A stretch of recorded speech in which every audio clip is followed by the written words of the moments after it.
కర్నూలు జిల్లాలో ఆహార కల్తీపై జిల్లా యంత్రాంగం ప్రత్యేక దృష్టి పెట్టింది. సుమారు 8 శాఖల అధికారులతో టీం ఏర్పాటు చేసి జిల్లా వ్యాప్తంగా ఆకస్మిక తనిఖీలు, దాడులు నిర్వహిస్తూ కేసులు నమోదు చేస్తుంది. వినియోగదారుని నాణ్యమైన సరైన పదార్థాలు దొరకడం లేదన్నది అధికారుల తనిఖీల్లో మరోమారు స్పష్టమైంది. దీంతో కల్తీ జరిగిన ఆహార పదార్థాలను గుర్తించి సీజ్ చేశారు. నాణ్యతకు తిలోదాకల పలికిన వ్యాపారులపై కేసులు కూడా పెట్టారు.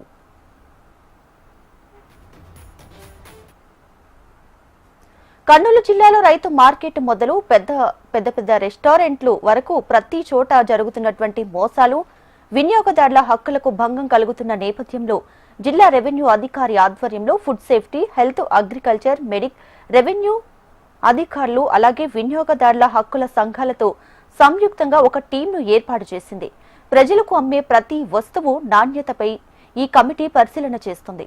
ప్రజల నుంచి వస్తున్న ఫిర్యాదుల మేరకు కొన్ని దుకాణాలు, హోటళ్లు, రెస్టారెంట్లు, మెడికల్ ల్యాబ్లు, సినిమా థియేటర్లు, ఎగ్జిబిషన్, పండ్ల దుకాణాలపై ఆకస్మిక తనిఖీలు చేపట్టింది.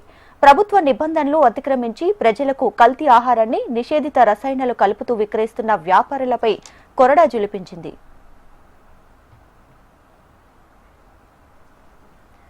ఇక అధికారుల తనిఖీల్లో విస్తుపోయే విషయాలు వెలుగులోకి వచ్చాయి.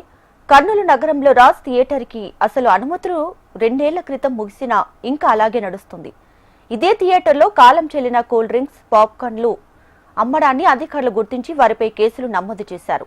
మరో మెడికల్ ల్యాబ్ ఎలాంటి అనుమతులు లేకుండా నిర్వహించడంపై కేసులు నమోదు చేశారు. పండ్ల దుకాణాల్లో కార్బేట్ రసాయనాలతో పండ్లను మగ్గించి విక్రయించడాన్ని అధికారులు గుర్తించారు.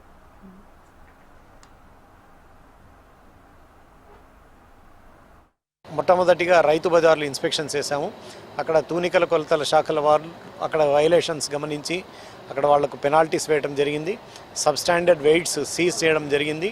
అదేవిధంగా ఫుడ్ సేఫ్టీ డిపార్ట్మెంట్ వాళ్ళు అక్కడ ఉన్న పండ్లు, మామిడి పండ్లు, ద్రాక్ష పండ్లు, పపాయ పండ్లు ఇవన్నీ కూడా క్వాలిటీ లేనివి, సెకండ్ వెరైటీ, సబ్స్టాండర్డ్ వెరైటీస్ అన్నీ సీజ్ చేయడం జరిగింది.